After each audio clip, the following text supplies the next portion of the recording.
ఎందుకు రామ్ నేనంటే నీకు అంత ఇష్టం? ఎందుకంటే నువ్వు నాన్నవి కదా. Watch our film Anaganaga premieres May 15th only on ETV Win.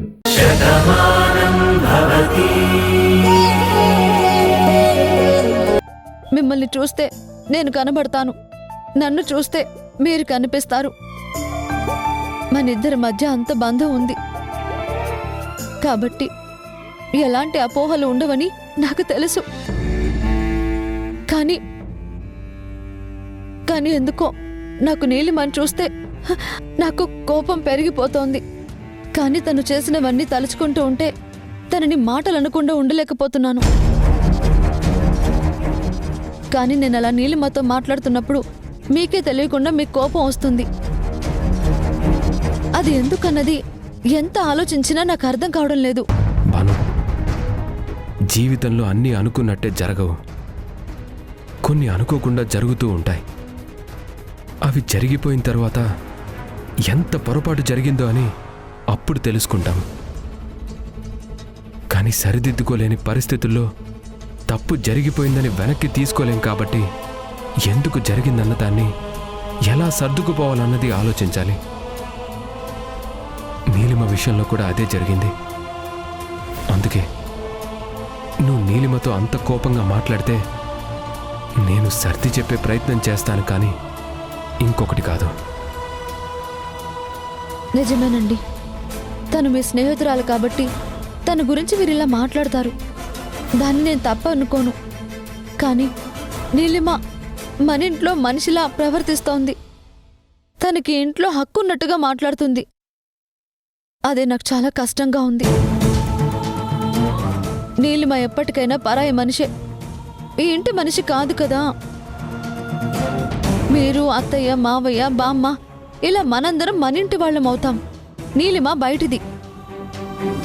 అలాంటి నీలిమ విషయంలో మీరందరూ చూపిస్తున్న కన్సర్న్ నాకు చాలా ఇబ్బందిగా ఉన్నా మీ ప్రేమ మీద నాకు చాలా నమ్మకం ఉంది. నేనే మీ జీవితం అని నాకు తెలుసు. ఆ జీవితంలోనూ ఎలాంటి ఇబ్బందులు ఉండవని నాకు తెలుసు. అయినా మనం ప్రేమించి పెళ్లి చేసుకోకపోయినా పెళ్లి తర్వాత ఎంత ప్రేమను పెంచుకున్నామో మనకి తెలుసు. కొన్నాళ్ల పాటు దూరంగా ఉన్నా మీ మనసులోకి ఇంకొకరు రారు. నా జీవితంలోకి ఎలాంటి ఇబ్బందులు రావు. నేను మీరు ఈ జీవితాంతం ఒక్కటిగానే ఉంటాము, ఒక్కటిగానే బతుకుతామన్న నమ్మకం నాకుంది. మీరిలా ఒంటరిగా ఆలోచిస్తూ ఉంటే మీ స్నేహితురాలితో నేను గొడవ పడుతున్నానని, మీరు బాధపడుతున్నారని అలా మాట్లాడాను. కానీ నాకింకో ఉద్దేశం లేదు.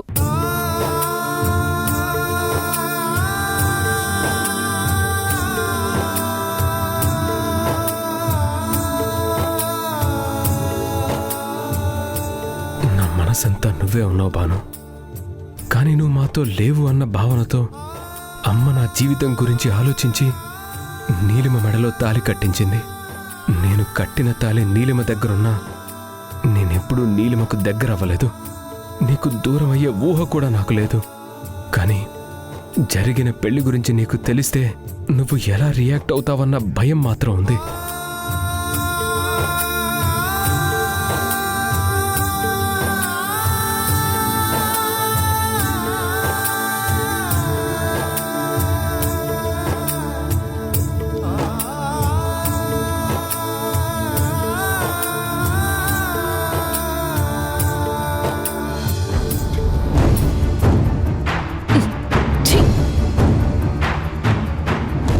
ఏంటమ్మా, ఎందుకంత కోపంగా ఉన్నావు? మన బ్రతుక్కి కోపం కూడా తగలడిందా? అయినా మన కోపం వస్తే ఎవరు పట్టించుకుంటారే? ఇంట్లో సామాన్లన్నీ ఎక్కడుండాలో అక్కడే ఉంటాయి. అవసరం లేని సామాన్లు స్టోర్ రూమ్లో ఉంటాయి. మన పరిస్థితి కూడా అంతే కదా. అయినా వాళ్ళందరికీ ఇంట్లో రాచమర్యాదలు జరుగుతున్నాయి. మనం అవసరం లేదు కాబట్టి ఇలాంటి స్టోర్ రూమ్ లాంటి రూమ్లో ఉండమన్నారు. ఈ గదిలో గాలి సరిగ్గా రాదు, ఆ ఏసీ ఏమో సరిగ్గా పనిచేయదు. ఇలాంటి ఇరుగ్గదిలో ఉండాలి అంటే ఒళ్ళు మొండిపోతోంది. ఎవరో వస్తారని వాళ్ళకి ఆతిథ్యం ఇవ్వడం కోసం మనకిచ్చిన రూమ్ని ఖాళీ చేయమన్నారు. అసలు ఇదంతా తలుచుకుంటుంటే ఒళ్ళంతా కారం రాసినట్టు మండిపోతోంది.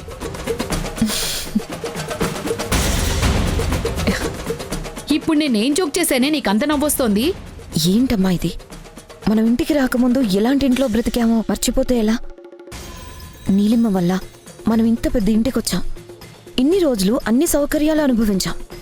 ఇప్పుడెవరో అతిథులు వస్తున్నారు కాబట్టి ఆ గది వాళ్ళకిస్తా ఉన్నారు. అందులో తప్పే ఉంది? ఇందాక భాను కూడా ఒక మాట చెప్పింది. సాయం చేసిన వాళ్ళ గురించి ఎప్పుడూ మర్చిపోకూడదు, వాళ్ళని గొప్పగా చూడాలి అని. మరి ఏంటి వాళ్ళు కూడా మనకి సాయం చేశారు, అది మనం మర్చిపోయి ఇలా తిట్టుకుంటే ఎలా? నేను ఏదీ మర్చిపోలేదే, అన్నీ గుర్తు పెట్టుకున్నాను. మన రాత మారడానికి కారకులెవరు? నీలిమ. మనల్ని ఇంటికి తీసుకొచ్చిందెవరు? నీలిమ.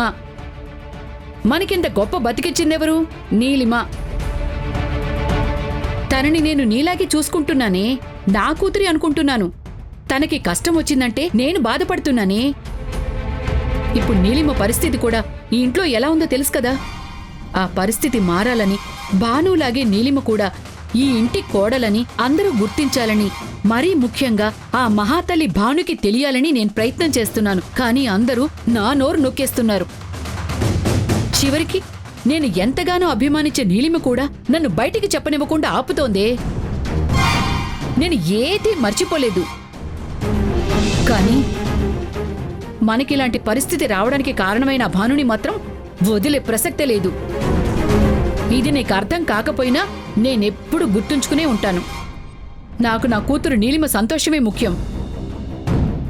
దాన్ని బాధ పెట్టిన వాళ్ళు ఎవరైనా సరే నాకు శత్రువులతో సమానమేనే. ఇక ఈ గది సంగతి అంటావా? మన గతాన్ని తలుచుకుని ఈ గది నేను తిట్టుకోవడం లేదు.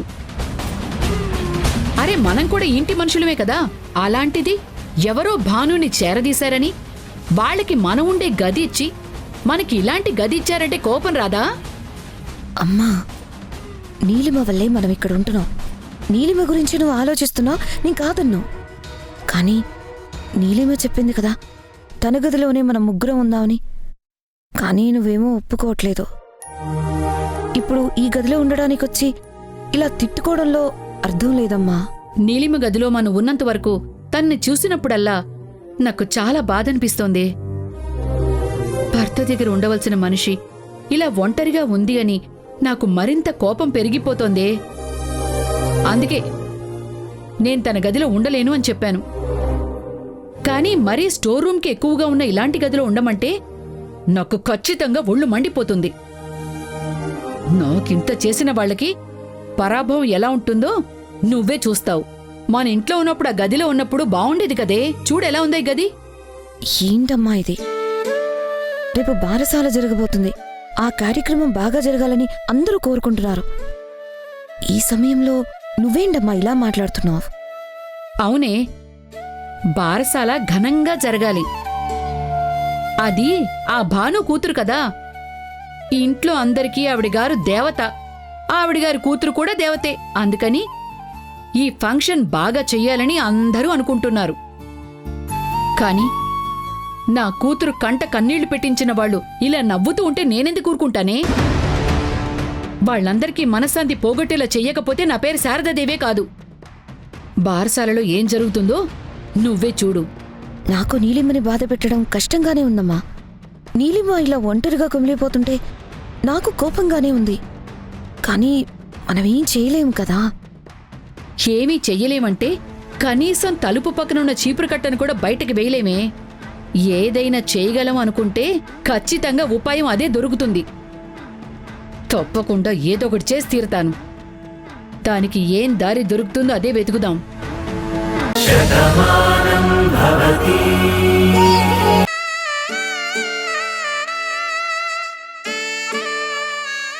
ఏంటి మురారి అలా చూస్తున్నావు? నీ రాధ నీరసంగా ఉందనా?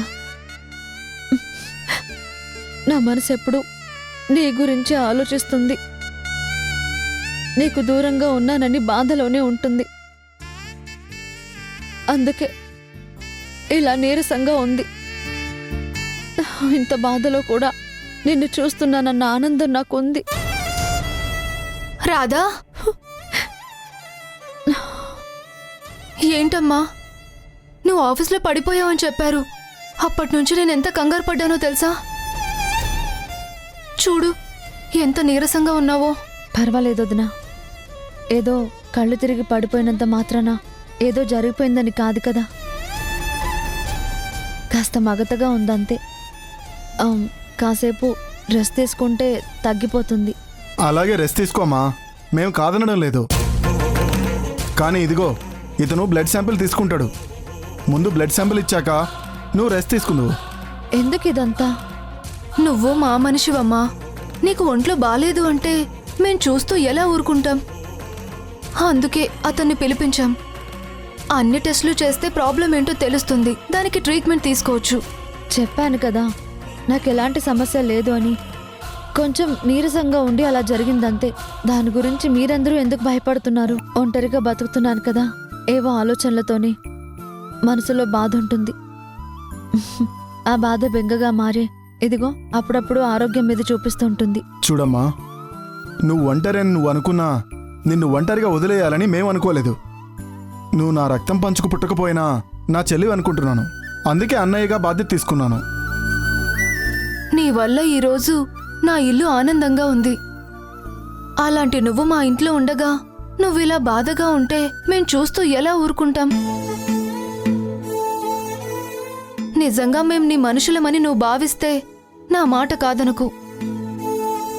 లేదు మేము కూడా పరాయి వాళ్ళమని నువ్వు మమ్మల్ని వదిలేస్తే అలాగే ఇక్కడి నుంచి మేము వెళ్ళిపోతాము.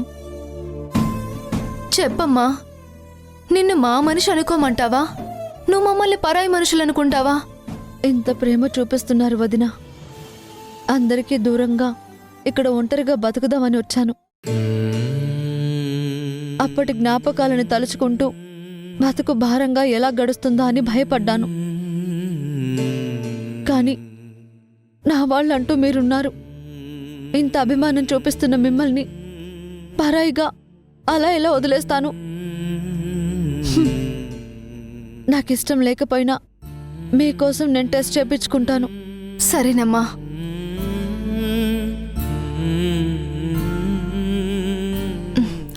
కూర్చో బాబు. అలాగేనండి.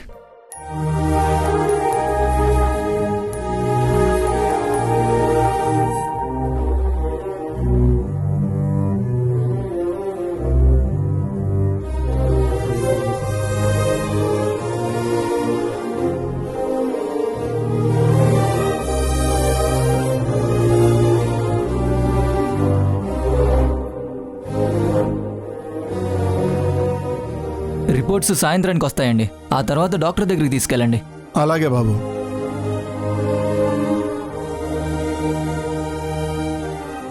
లక్ష్మి, అమ్మాయి నీరసంగా ఉందని చెప్పింది కదా, తను ఇప్పటి వరకు టిఫిన్ కూడా చేయలేదు.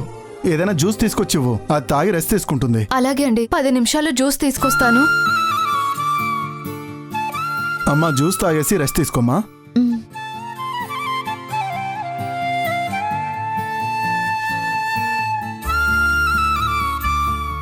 చూసావా మురారి, నీ నుంచి దూరంగా వచ్చి నీ ఊహల్లో బ్రతుకుతున్నాను. నాకు ఆత్మీయుల్లా వీళ్ళొచ్చారు. అన్నయ్య వదిన అంటూ నన్ను ఆదుకుంటామంటున్నారు. ఇన్నాళ్ళు నేను ఒంటరిని అనుకున్నాను. కానీ నీకు దూరమైన ఒంటరిని కానీ నాకు కూడా ఇక్కడ నా వాళ్ళు ఉన్నారు అని అర్థమైంది.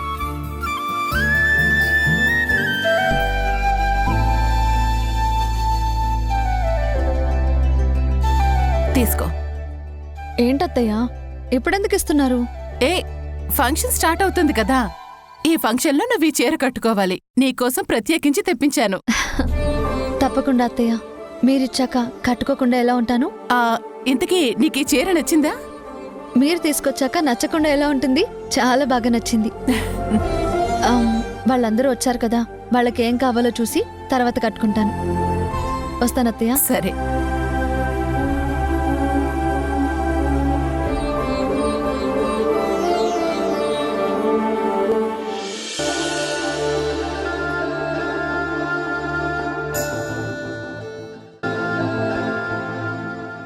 మురారి గారు, ఏంటండి అలా ఉన్నారు? నీకు తెలుసు కదా బాను, నేనెవరి గురించి ఆలోచిస్తానో, ఎవరి రాక కోసం ఎదురు చూస్తానో. నేను ఇక్కడ ఉన్నా అన్ని విషయాలు నాకు తెలుస్తున్నాయి. మీరు రాధ గురించి బెంగ పెట్టుకుంటున్నారు.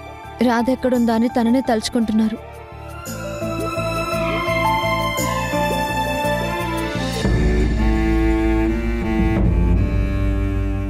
అయినా రాధ మీకున్న మీ ప్రేమ గురించి నాకు తెలుసండి. కానీ మీరు ఇలా బెంగ పెట్టుకుంటే మీ అమ్మగారు ఎంత బాధపడతారో అది ఆలోచించారా? నీకు తెలియందేముంది బాను, నువ్వు మా ఇంట్లో ఉన్నప్పుడు నా రాధే నా కోసం తిరిగొచ్చిందనుకుని నేను ఎంతగానో మురిసిపోయాను. కానీ ఆ తర్వాత నువ్వు భాను అని తెలిసాక అప్పుడు నేను నీకు నా ప్రేమ గురించి అన్ని విషయాలు చెప్పి తప్పు చేశానేమో అని ఆ తర్వాత ఎంతో బాధపడ్డాను. ఏంటండి ఇది? మీరేం కావాలని చేయలేదు కదా. రాధా నేను ఒకే రూపంలో ఉండటం వల్ల మీరు అలా భ్రమపడ్డారు. అప్పుడు నాకు గతం తెలియదు కాబట్టి నేను కూడా బాధలోనే ఉన్నాను. నాకు గతాన్ని గుర్తు చేయడానికి మీరు అవన్నీ చెప్పారు.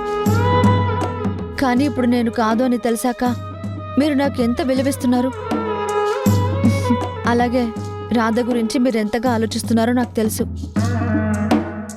సత్య నాకు అన్ని విషయాలు చెప్పింది. కానీ ఒకటి గుర్తుపెట్టుకోండి, మీరు ఎంతగానో ఇష్టపడ్డారు కాబట్టి తప్పకుండా ఆ రాధ మిమ్మల్ని కలిసి తీరుతుంది. భాను, నువ్వు రాధ గురించి చెప్పకూడదు. నేను నీతో వేరేది మాట్లాడాలని వచ్చాను. నా తమ్ముడు మనసు మార్చటానికి ముందు నేను నీతో మాట్లాడాలి.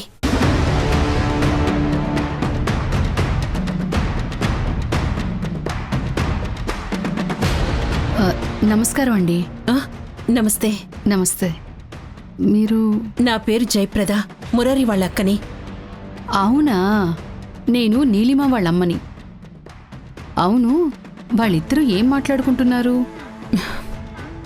ఇంకేం మాట్లాడుకుంటారండి, మా తమ్ముడు రాధ గురించే ఆలోచిస్తుంటాడు. తన గురించి అలా ఆలోచిస్తూ మీరిలా బెంగ పెట్టుకుంటే ఎలాగా అని భాను మంచి మాటలు చెప్తుంది. వాడి మనసు మార్చాలని ప్రయత్నిస్తుంది. అవును, నేను విన్నాను. మా భాను మీ తమ్ముడు ప్రేమించిన అమ్మాయి ఒకేలా ఉంటారట కదా. అందుకే తనే రాధ అనుకుని మీ ఇంట్లో ఉన్నంతకాలం అలాగే చూసుకున్నారంట కదా. అవునండి, అప్పుడు పాపం భానుకు కూడా ఏమీ తెలియకపోవడంతో మేమందరం రాధే అనుకున్నాం. మా తమ్ముడు కూడా తనే రాధ అని అన్ని విషయాలు గుర్తు చేయాలని ఎన్నో ప్రయత్నాలు చేశాడు. చివరికి తన ప్రాణాలకు కూడా తెగించాడు. అయినా సరే ఎందుకు గతం గుర్తుకు రాలేదా అని చాలా బాధపడ్డాడు. అయ్యో, కానీ తను రాధే కానప్పుడు రాధ విషయాలు చెప్తే తనకెలా గుర్తొస్తుంది? అవన్నీ ఇప్పుడే కదా తెలిసింది. మరే అంతలా ప్రేమించారు కాబట్టి అదే రూపంలో ఉండే మా భానుని రాధ అనుకున్నారు. నాకు చిన్న అనుమానం, ఒకవేళ మా భానుకి గతం గుర్తుకు రాకుండా ఈ రెండు కుటుంబాలు ఆ గుడిలో ఎదురు కాకుండా ఉంటే రాధే అనుకుని మురారి భానుని పెళ్లి చేసుకునేవాడా? అదేంటండి అలా అడుగుతున్నారు?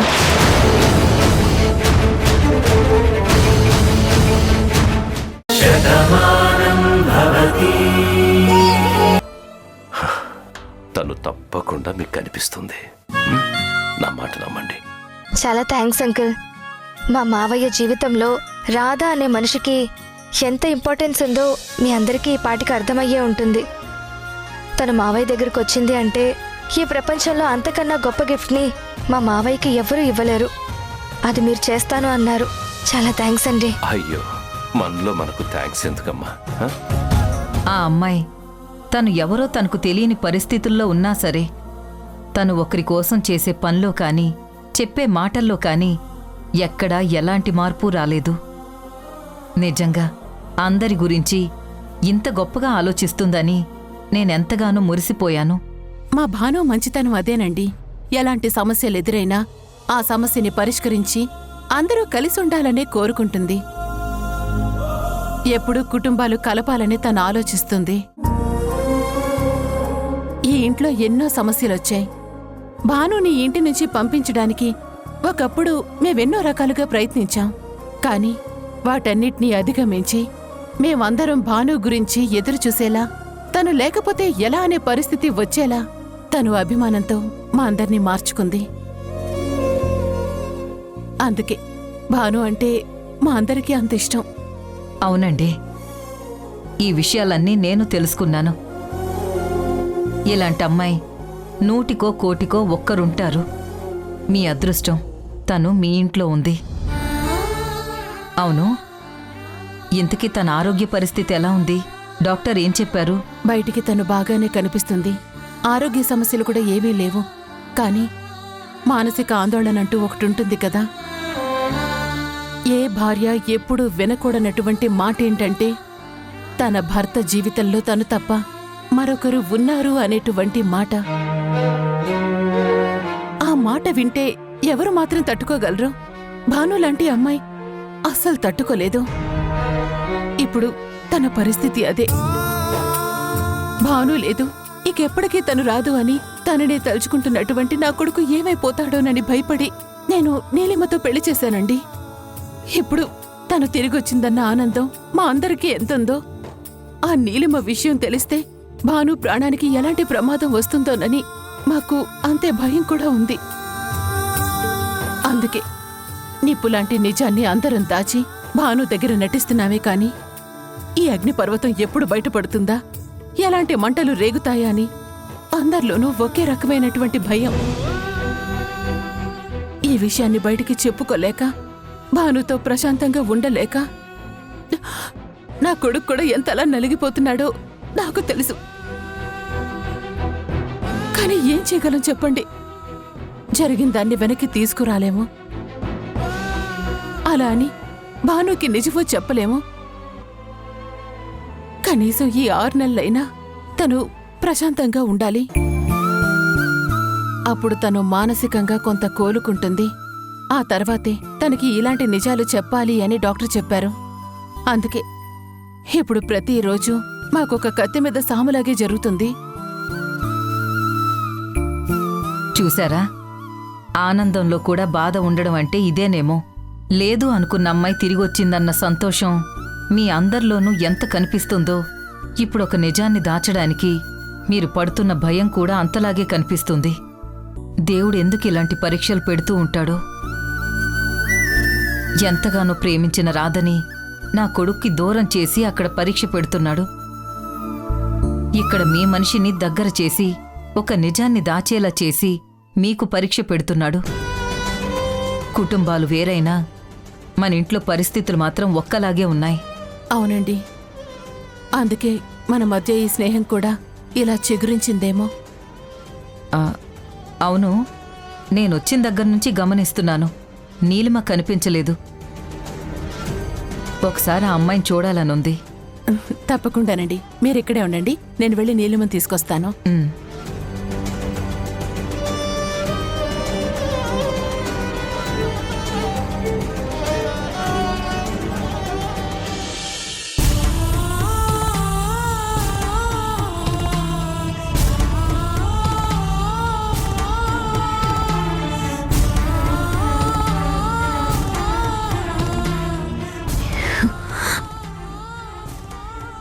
చూడమ్మా, నువ్వు కన్నీళ్లు దాచుకుంటున్నా ఈ ఇంట్లో నువ్వు పడుతున్న కష్టాన్ని నేను తెలుసుకోలేననుకుంటున్నావా?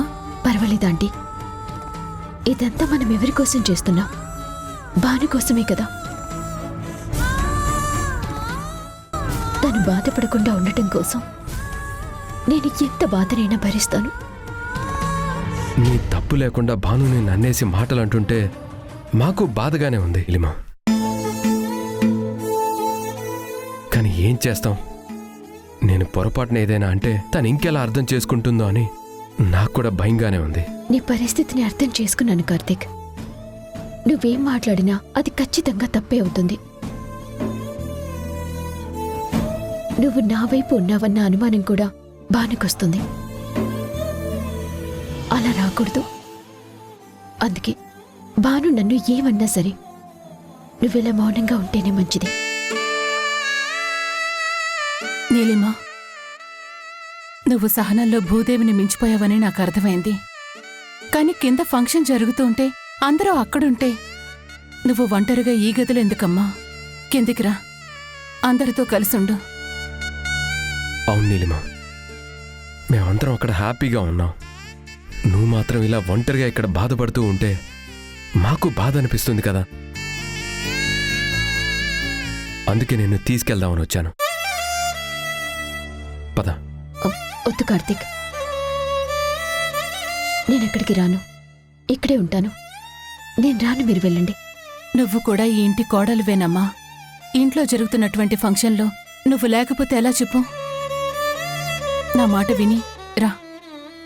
పర్వాలేదంటే అక్కడ భాను కార్తీక్ హ్యాపీగా ఉండాలని నేనిక్కడికి వచ్చాను. తెలుసో తెలియక నేను పొరపాటున ఏదో ఒక పని చేస్తాను, అది భానుకి కోపం తెప్పిస్తుంది.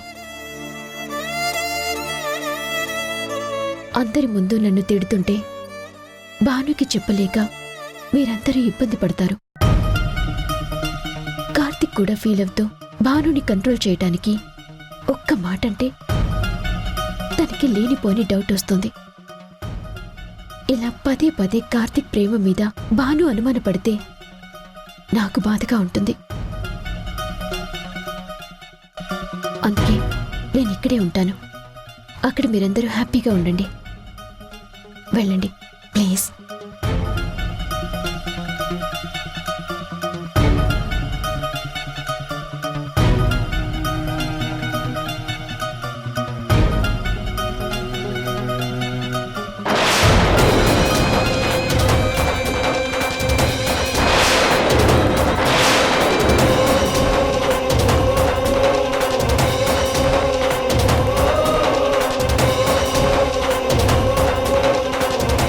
అదేంటి నీలిమ మెళ్ళో తాళుంది?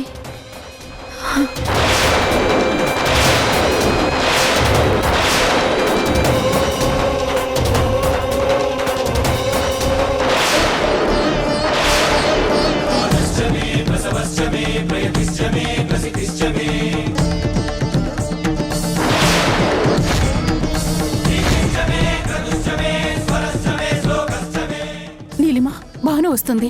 తనకు ఆ తాళి కనిపించకూడదు. అవును లిమా, పొరపాటున చూసిందంటే చాలా పెద్ద గొడవ అవుతుంది. లోపల పెట్టుకో.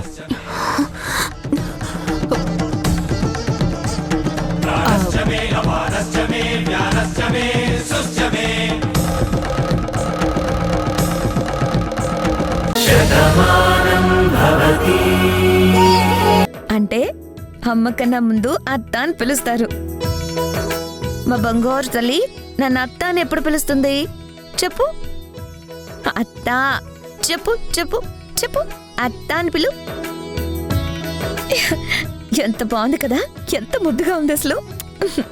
దీన్ని చూస్తూ అలానే ఉండాలనిపిస్తుంది. ఏంటది నా అలా చూస్తున్నావు? నీ కూతురు కూడా నీలా ఎంత ముద్దుగా ఉందో. ఏంటమ్మా, ఏంటలా చూస్తున్నావు? ఏదో ఆలోచిస్తున్నావు, ఏంటది? అదేం లేదన్నయ్య, అసలు ఇంట్లో ముందు మీ బిడ్డ ఉండాలి. నాకన్నా ముందు చాందిని తల్లి కావాలనుకుంది. బామ్మ కూడా ఆట పట్టించేవారు నన్ను. వాళ్ళిద్దరూ తల్లిదండ్రులు అవుతున్నారు, మరి మీరెప్పుడు అవుతారు తల్లిదండ్రులు అని. అసలైతే ముందు ఇంట్లో చాందిని కడుపులో బిడ్డకే బారసాల జరగాల్సింది. కానీ ఏం జరిగిందో తెలీదు. చాందిని తల్లిగా పోతున్నానని ఎంత ఆనందించినా చివరికి ఆశ అడియాసే అయ్యింది. అమ్మ అనే పిలుపుకి దూరమైంది. ఇప్పుడు నా కూతుర్ని ఇంతలా ముద్దు చేస్తూ ఉంటే అది గుర్తొచ్చింది. నిజంగా ఆ రోజు అలా జరిగిందని మీరందరూ చెప్తేనే నేను విన్నాను. జరగకుండా ఉండుంటే ఈరోజు ఈ పాపతో పాటు మీ కొడుకు కూడా ఇంట్లో ఉండేవాడు. నా కూతురికి జరగాల్సిన వేడుకలన్నింటికన్నా ముందు మీ కొడుక్కే జరిగేవి కదా. అది తలుచుకుంటేనే చాలా బాధగా ఉంది. ఏం చేస్తాం, ఆ అదృష్టం లేదు. అందుకే ఆ బిడ్డ మనకి దూరం అయింది.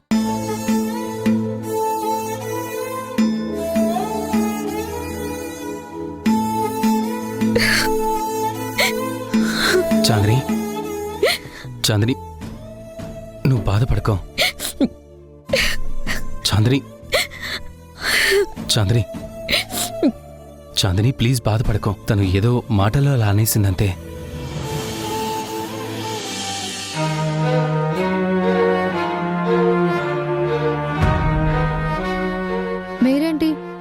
ఒంటరిగా ఇక్కడ కూర్చున్నారు?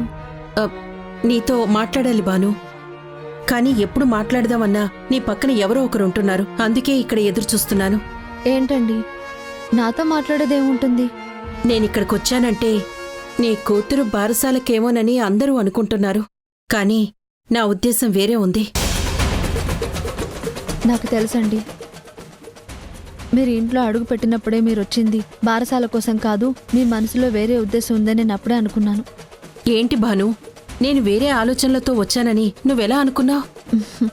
నేను మీ ఇంట్లో కొన్నాళ్ళు ఉన్నానండి.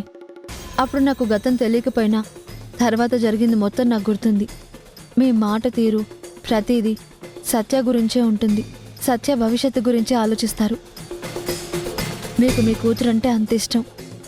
అలాంటి మీరు ఇక్కడికి వచ్చారు అంటే మీ మనసులో సత్య గురించి ఆలోచనతోనే వచ్చారని నాకు తెలుసు. నువ్వు చాలా తెలివైన దానివి భాను. మనిషిని చూడగానే మనసులో విషయాలు ఏంటో ఇట్టే కనిపెట్టేస్తావు. నువ్వు చెప్పింది నిజమే. నేను నా కూతురి భవిష్యత్తు గురించే నీతో మాట్లాడాలని వచ్చాను. నేనేం మాట్లాడతానండి? ఎన్నో రోజులు నేను రాదని అనుకొని మురారి గారు అపోహపడ్డారు. కానీ నేను రాదని కాదు, భానుని అని ఆయన తెలుసుకున్నారు కదా. ఇప్పుడు ఆయన నాతో మాట్లాడడానికే ఉంటుంది, ఒక స్నేహం తప్ప. నిజమే భాను, నువ్వే రాధవి అనుకుని నీ మీద ఎన్నో ఆశలు పెట్టుకున్నాడు నా తమ్ముడు. కాని నువ్వు తన రూపంలో ఉన్న మనిషివే తప్ప తను ప్రేమించిన రాధవి కాదు అని తెలిసినప్పుడు వాడెంతగానో కృంగిపోయాడు. ఆ తర్వాత వాడి మనసు మారుతుంది. సత్యాకి వాడికి పెళ్లి చెయ్యాలని నేను కలగన్నాను. కానీ అలా జరగలేదు. వాడు దూరమైపోయిన రాధ గురించి ఆలోచిస్తున్నాడు. కానీ వాడి కోసమే బతుకుతున్న సత్య గురించి వాడి ఊహలో కూడా లేదు.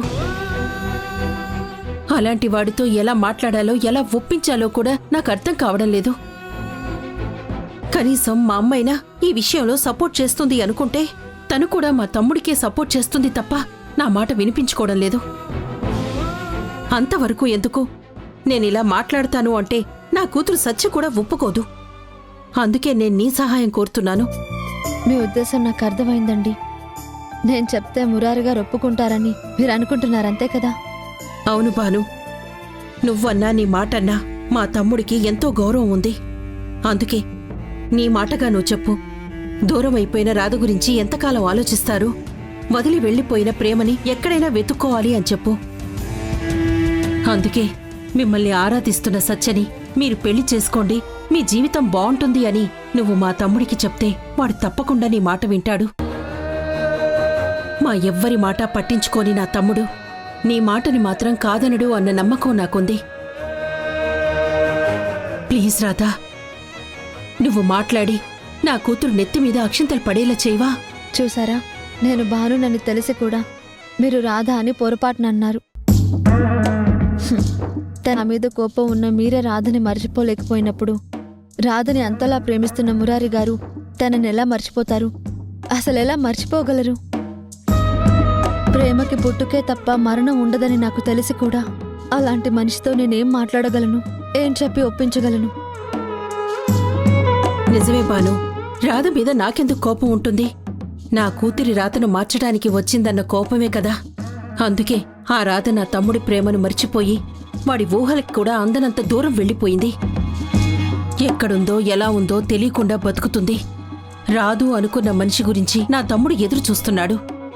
ఫలించని ప్రేమ గురించి పరితపిస్తున్నాడు. ఆ రాధ రాదు అన్న నిజం నాకు తెలుసు.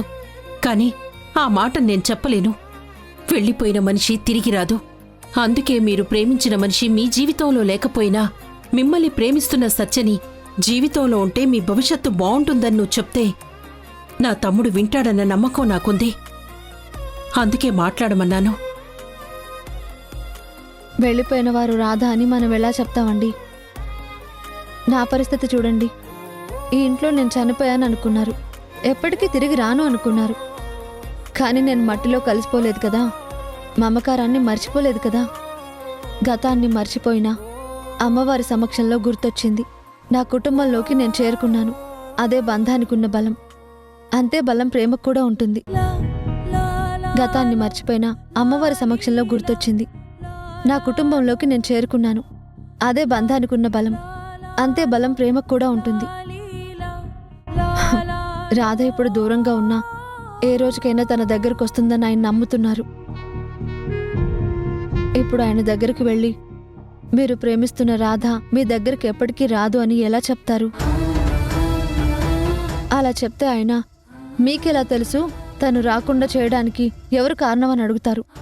అప్పుడు నేనేం సమాధానం చెప్పాలి? మీరే పంపించారని చెప్పాలా? అలా చెప్తే మీ కూతురు మెళ్ళో మురారి గారు తాళి కడతారా?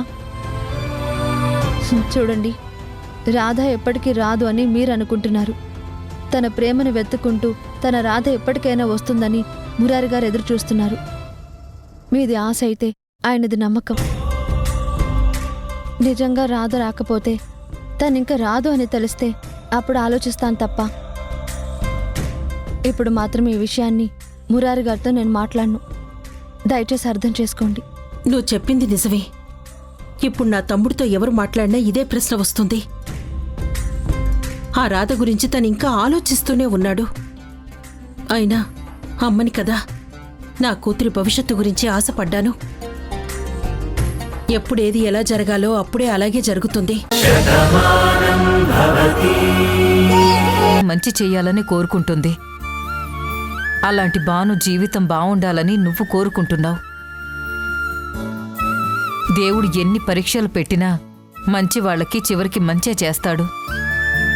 ఎవరి కథకి ఎలాంటి ముగింపివ్వాలో, ఎవరి జీవితాన్ని ఎలా నడిపించాలో ఆ విధాత ఒక రాత రాసుంటాడు.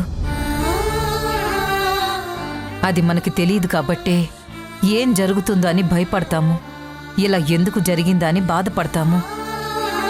కానీ జరిగే ప్రతిదాని వెనకాల దైవ నిర్ణయం ఒకటి ఉంటుంది. ఎవరికి ఎప్పుడు ఏం చేయాలో ఆ దైవమే నిర్ణయం తీసుకుంటుంది. కానీ ఎంత కాదనుకున్నా మనమందరం మనుషులం కదా. మన వాళ్ళకి ఇలా జరుగుతుంది అన్నందుకు బాధ కూడా ఉంటుంది. నిజమేనండి.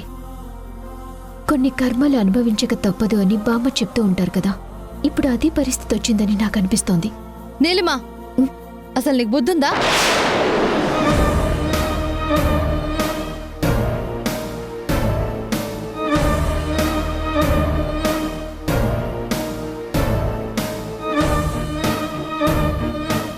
నువ్వు నిజంగా మనిషివేనా?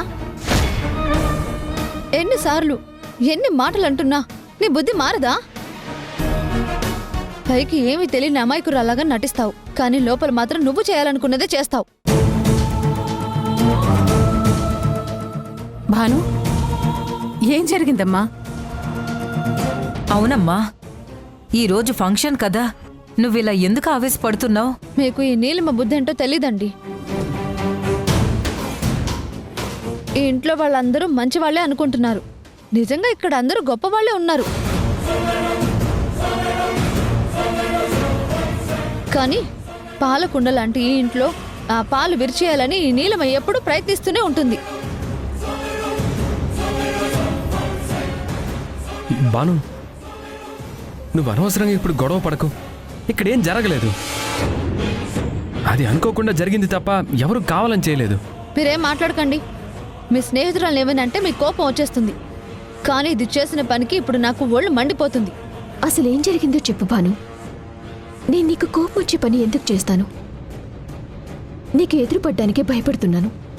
అలాంటిది నీకు కోపం తెప్పించే పనులు చేస్తానా?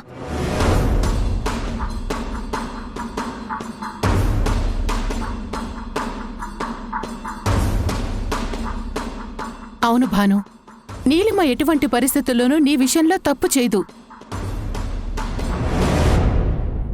నువ్వే ఏదో పొరపాటు పడుతున్నావేమో. పొరపాటా? ఏంటత్తయ్యా అదేం చెప్పినా మీరు నమ్మేడువేనా? అసలు ఆయనకి మీకు ఏమైంది? అది అమాయకంగా మాట్లాడేసరికి ఏదో తప్పంతా నాదే అన్నట్టు ఎందుకు మాట్లాడుతున్నారు? అసలు నీలిమ ఏం చేసిందో మీకు తెలుసా? తెలుసా అని మా అందరినీ అడగడం ఎందుకు? ఏం చేసిందో నువ్వు చెప్పు. అందులో నీలిమ తప్పు ఉందో లేదో మేమందరం చెప్తాం. నీలిమని మీరు బాగానే వెనకేసుకొస్తున్నారు స్నేహ. కానీ తను మీరు అనుకున్నంత అమాయకురాలేం కాదు. నేను ఈరోజు ఫంక్షన్కి నా భర్తకి నాకు ఇష్టమైన ఒక డ్రెస్ కుట్టించాను. ఇది తనని వేసుకోమని చెప్పాను. అప్పుడే ఇదిగో ఈవిడ గారు ఒక డ్రెస్ తీసుకొచ్చి నేను ఎదురుపడ్డాక ఇది ఆయన కుట్టించుకున్నారని అబద్ధం చెప్పింది. అప్పటికే నాకు తెలుసు ఇది దీని బుద్ధి అని. అందుకే ఆ డ్రెస్ వేసుకోవద్దని నేను చెప్పి వచ్చేసాను. అది నచ్చని నీలిమ నేను తీసుకొచ్చిన డ్రెస్ కుట్లు విప్పేసింది.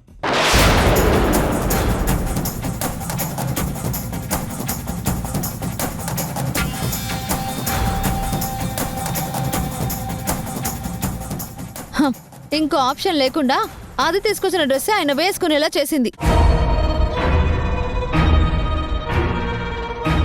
ఇప్పుడు చెప్పండి ఈ నీలిమ బుద్ధి ఏంటో. అసలు ఇది తను చేయాల్సిన పనేనా? అసలు నా భర్త విషయంలో తనెందుకు ఇంత ఓవర్గా రియాక్ట్ అవుతుంది? తనకి ఆయనకి ఏం సంబంధం ఉంది? ఏంటి మాట్లాడితే నీలిమ గురించి అంటున్నావు? ఇంట్లో నీలిమ ఒక్కతే కనిపిస్తుందా?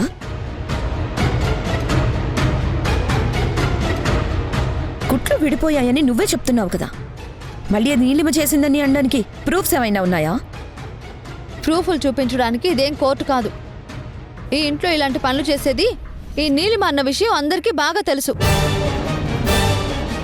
అందుకే దీని బుద్ధి ఏంటో అందరి ముందు నేను బయట పెడుతున్నాను. ఒసే బాను, ఈ రోజు ఇంట్లో ఫంక్షన్ పెట్టుకుందాం అనుకున్నా. అందరం సంతోషంగా ఉండాలి అనుకున్నాం. ఏదైతేనే ఏ బట్టలు వేసుకున్నా సరే పీటల మీద మీ ఇద్దరే కూర్చోవాలి. ఆ ఫంక్షన్ మీ ఇద్దరే చెయ్యాలి. అనవసరంగా ఇప్పుడు ఈ గొడవ ఎందుకు చెప్పు? గోడితే పోయేదాన్ని గొడ్డల దాకా తెచ్చుకోవడం ఎందుకు? నోరు జారితే గొడవ పెరుగుతుంది. మాట మాట పెంచుకుంటూ పోతే మనుషుల మధ్య దూరాలు కూడా పెరుగుతాయి. నా మాట అర్థం చేసుకోవే. బాగుంది బామ్మ. అందరూ నాకు నచ్చ చెప్పాలని చూస్తున్నారు తప్ప ఈ నీలిమ చేసిన పని మాత్రం తప్పు అని ఎవరూ మాట్లాడడం లేదు.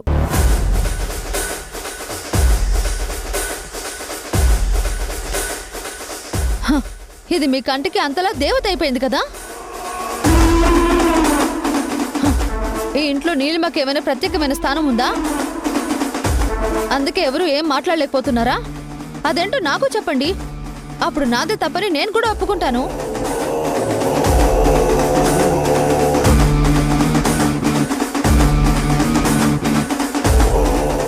కానీ నీలిమని సమర్థిస్తానంటే మాత్రం నేను ఎటువంటి పరిస్థితుల్లో సహించను.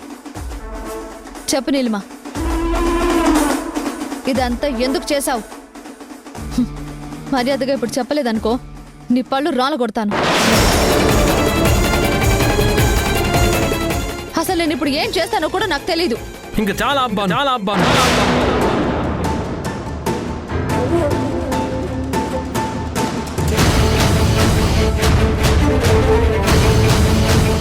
చెప్తున్నాను కదా ఇది నీలిమ చేయలేదని. ఇంకా ఎందుకు ఇంతలా గొడవ చేయాలని ప్రయత్నిస్తున్నావు? నీలిమకి ఏ సంబంధం లేదు.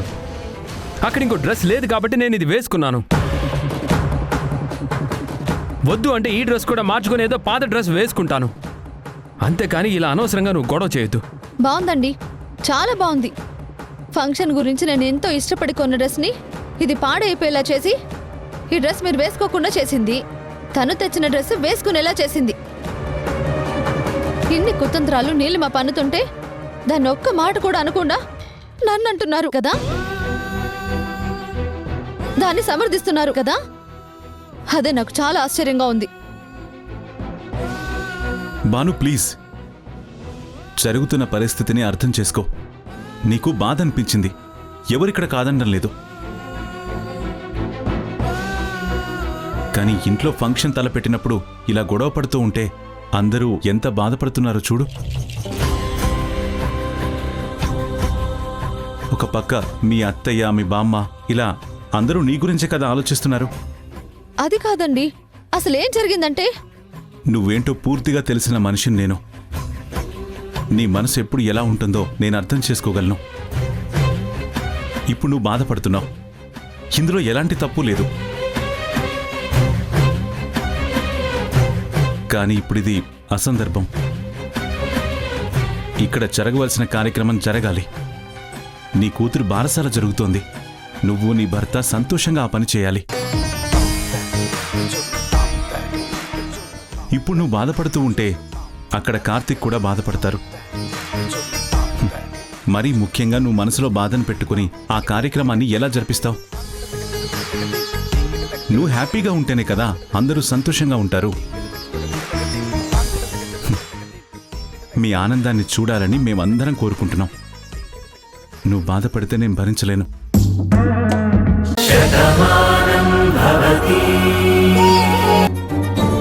మీరు ఎంత చెప్తున్నా కనీసం చెవికి కూడా ఎక్కించుకోకుండా తన నోటికొచ్చిన మాటలను అంటోంది. కాని మీరు మాత్రం అటు భానుని ఏమీ అనకుండా ఇక్కడ నా కూతురు దగ్గరకొచ్చి నువ్వు ఏడుస్తే భానుకి తెలుస్తుంది, అందుకని నువ్వేడవద్దు, మౌనంగా ఉంటే భానుకు అనుమానం వస్తుంది, అందుకు మౌనంగా ఉండద్దు, మనసులో ఎంత బాధున్నా సరే బయటికి మాత్రం నవ్వుతూనే ఉండాలి, నార్మల్గానే ఉండాలి. ఇదే కదా చెప్తున్నారు బాబు మీరు? ఏంటి పెద్దమ్మ అలా మాట్లాడుతున్నారు? కార్తీక్ చేసిన తప్పే ఉంది. కార్తీక్ మాత్రం ఏం చేయగలడు? భానుకి నా మీద కోపం ఉంది. దానికి తగ్గట్టుగానే పరిస్థితులు కూడా అలాగే మారుతున్నాయి. ఇందులో నువ్వు కార్తీక్ని నిందిస్తే పాపం తను మాత్రం ఏం చేస్తాడు? నేను అదే చెప్తున్నా నీలిమా. తను ఏమీ చేయలేకపోతున్నాడని అంటున్నాను. తను ఏమీ చెయ్యడని కూడా చెప్తున్నాను. తన భార్య బాధపడకూడదని ఆయన అంతలా ఆలోచిస్తున్నారు. నువ్వేం పరాయిదానివి కాదు కదా. నువ్వు కూడా తన భార్యవే కదా. నీ మెడలో కూడా తాళి కట్టాడు కదా. నీతో కూడా 7 అడుగులు నడిచారు కదా. నీతో కలిసి అరుంధతి నక్షత్రాన్ని చూపించారు కదా. మరి ఇవన్నీ భార్యతోనే కదే చేసేది. కానీ ఆ భార్య బాధపడకూడదు. అంతలా ఆలోచించే మనిషి మరి నువ్వు బాధపడుతుంటే మాత్రం ఎందుకు సర్ది చెప్తున్నారో నాకైతే అర్థం కావడం లేదు. అదే భాను కూడా నీలిమ కూడా నా భార్య, నేను మెళ్ళో తాళి కట్టానని ధైర్యంగా చెప్తే అసలు ఈ గొడవే ఉండదు కదా. ఏంటండి మీరు మాట్లాడేది? భాను ఎలాంటి పరిస్థితుల్లో మనకు కనిపించిందో మీకు తెలుసు కదా. డాక్టర్ కూడా ఏం చెప్పారు? తను టెన్షన్ పడే పనులు ఏవీ చెయ్యొద్దని, మానసికంగా భాను చాలా బలహీనంగా ఉందని, తనని షాక్కి గురి చేసే ఎలాంటి విషయాలు తనకి చెప్పకూడదని డాక్టర్ చెప్పారు కదా. అందుకే కదా ఈ నిజాన్ని దాస్తున్నాం. లేకపోతే లేదంటే చెప్పేసేవారా బాబు? సరే, మీరు భానుకి ఎంత విలువిస్తున్నారు, ఆ అమ్మాయి గురించి ఇంతలా ఆలోచిస్తున్నారు, మరి భాను కూడా మీ గురించి అంతగానే ఆలోచించాలి కదా. ఎందుకు ఆలోచించడం లేదు? పెద్దమ్మ, భాను కార్తీక్ గురించి ఆలోచించడం ఏంటి? కార్తీక్ అంటే భానుకి ప్రాణం. అందుకే కదా తన మీద నా నీడ కూడా పడకూడదని కోరుకుంటుంది. మరి నువ్వేంటి అలా మాట్లాడుతున్నావు? అవునండి, నా భానుకి నేనంటే ఎంత ఇష్టమో మాటల్లో చెప్పలేను. తను నా గురించి ఎంత ఆలోచిస్తుందో ఎవరు ఊహల్లో కూడా ఊహించలేరు. అది భానుకి నా మీదున్న ప్రేమ. బాగుంది బాబు, చాలా బాగుంది. మీది అమాయకత్వం అనుకోవాలో లేదా భాను మీదున్న గుడ్డి ప్రేమ అనుకోవాలో నాకైతే అర్థం కావడం లేదు. ఏం మాట్లాడుతున్నారండి మీరు? నా భాను గురించి ఏదో చెప్తున్నారు. అసలు ఏం చెప్పాలనుకుంటున్నారు? ఎందుకు బాబు అంత కోపాన్ని పెంచుకుంటావు? చూడు, నా కూతురు బాధపడితే నాకు బాధ అనిపించింది. మీరు తనకి సర్ది చెప్తుంటే నేను మీకెదురు చెప్పాను. మరి మిమ్మల్ని ఇంతగా ప్రేమించే మీ భాను, అదే మీ శ్రీమతి, మీరు చెప్పిన మాట వినాలి కదా. మీరు వద్దు అంటే ఆగిపోవాలి కదా. అక్కడ మాత్రం ఆగలేదు. కానీ అదే మురారి వచ్చి, భాను నువ్విలా మాట్లాడకూడదు, ఇది ఫంక్షను, నువ్విలా చేయకూడదు అంటే వెంటనే కామైపోయింది. భాను మీద మీకు ఎంత ప్రేమున్నా మీ భానుకి మాత్రం ఆ మురారి అన్న, భువనేశ్వరి అన్న, ఆ కుటుంబం అన్నా మీకంటే కాస్త ఎక్కువ ఇష్టం ఉందనుకుంటా.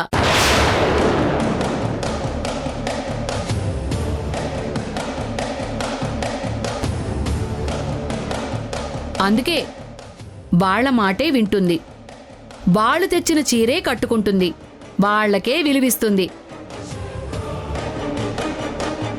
వాళ్ళ గురించి ఆలోచిస్తుంది. కానీ మీరు మాత్రం నా కూతురిచ్చిన డ్రెస్ వేసుకుంటే ఎందుకు ఇదంతా చేసావని పెద్ద గొడవ చేసింది. ఇప్పుడు చెప్పండి బాబు, ఎవరి మీద ఎవరికి ప్రేముందో ఇప్పుడు కాస్త ఆలోచించండి. ఎవరి గురించి ఎవరు ఏం మాట్లాడుతున్నారో. మీరు మాట్లాడితే నా కూతురికి సర్ది చెప్పడం కాదు, అక్కడ ఏం జరుగుతోందో ముందు అది తెలుసుకోండి. నువ్వు రా నీలిమా.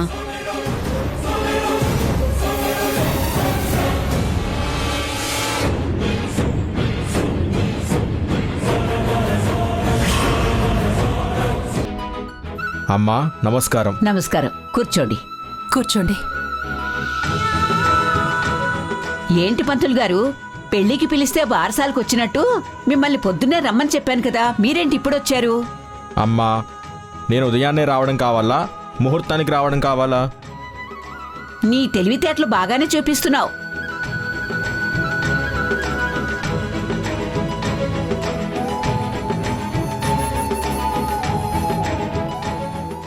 ముహూర్తానికొస్తే సరిపోదు, ముందుగా వచ్చి అన్నీ వచ్చాయో లేదో చూసుకోవాలి. తీరా ముహూర్త సమయానికి అది రాలేదు ఇది రాలేదు అంటే నాకు ఒళ్ళు మండిపోతుంది. ముహూర్తం దాటకుండానే అనుకున్న కార్యక్రమం చెయ్యాలి. అందుకే పొద్దున్నే రమ్మని చెప్పాను. సినిమాలు సీరియళ్లు చూసి సెటైర్లు వేయడం నేర్చుకోకు. బామ్మగారు నా ఉద్దేశం అది కాదండి. కాకపోతే సిటీలోని పురోహితులు ఎంత బిజీగా ఉంటారో మీకు తెలుసు కదా. ఒకే రోజు 4 కార్యక్రమాలు ఒప్పుకుంటాం. 2 పూర్తయ్యాయి, 3వది చేసి 4వ దానికి వెళ్ళాలండి. నీ పని బావుందయ్యా. ఎవరైనా సరే ఒక పని చేస్తూ రెండో పని చేస్తూ ఉంటారు. మీరు మాత్రం ఒకేసారి ఇన్ని పనులు చేస్తున్నా ఎవ్వరూ ఏమీ అనరు. అంతేలేండి. అందరూ సిద్ధంగానే ఉన్నారు కదా, ఇంకా పదండి. ముందు వేదాశీర్వచనం చేసి ఆ తరువాత పాపను ఉయ్యాల్లో వేసే కార్యక్రమం పూర్తి చేద్దాము. ఒక్క నిమిషం ఉండండి.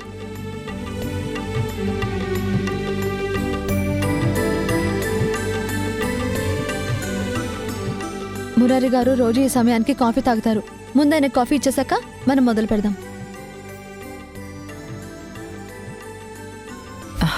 అమ్మ బాను, ఇప్పుడు అవన్నీ ఎందుకు? ముందు ఇంట్లో జరగవలసిన కార్యక్రమం చూడండి. భలే వాళ్ళండి మీరు, మా అతిథులు.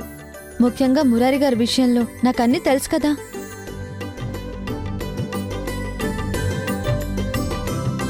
ఆయన ఏ సమయానికి ఏం చేస్తారో నాకు పూర్తిగా తెలిసినప్పుడు ఆయన కాఫీ తాగే టైంకి కాఫీ ఇవ్వకపోతే ఎలా?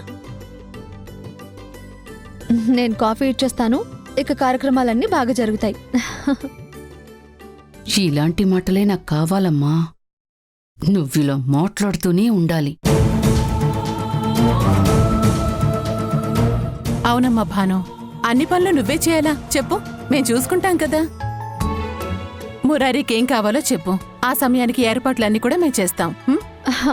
లేదత్తయ్య, వాళ్ళ ఇంట్లో ఉన్నప్పుడు నన్నెంతో జాగ్రత్తగా చూసుకునేవారు.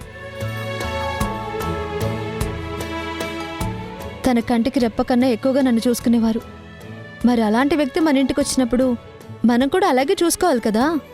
ఉండండి, నేను కాఫీ తీసుకొస్తాను. ఏంటమ్మా భానుమతి, సమయానికి కాఫీ తాగకపోతే ఏమవుతుంది చెప్పు? ఇది చాలా చిన్న విషయం. అయినా సరే దీనికోసం నువ్వెందుకు, నేను తెస్తాలేమ్మా. ఆయన ఏ టైంలో ఏం చేయాలో నాకంటే ఎక్కువ ఎవరికి తెలుస్తుంది? అందుకే ఆయన కాఫీ ఇస్తానంటున్నాను. తీసుకొస్తాను, ఉండండి. సరే.